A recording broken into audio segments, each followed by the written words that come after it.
If you're having problems starting your gas barbecue grill, keep watching and I'll show you a couple of things you can check.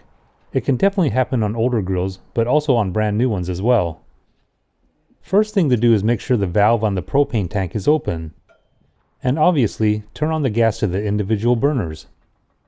Then press the igniter. If you don't hear a clicking sound, then it means the battery's dead. And it's really common to forget that the igniter does need power to work. To replace the battery, just unscrew the button. Typically this uses a AA battery. So grab a fresh AA and make sure to pay attention to the polarity. I just realized that as I'm editing this that I inserted it on the wrong end. But I fixed it off camera.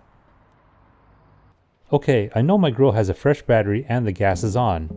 At this point, the igniter clicks when I press it and the burners light up easily. If this video was helpful, please give me a thumbs up and hit the subscribe button to stay up to date on all my DIY videos.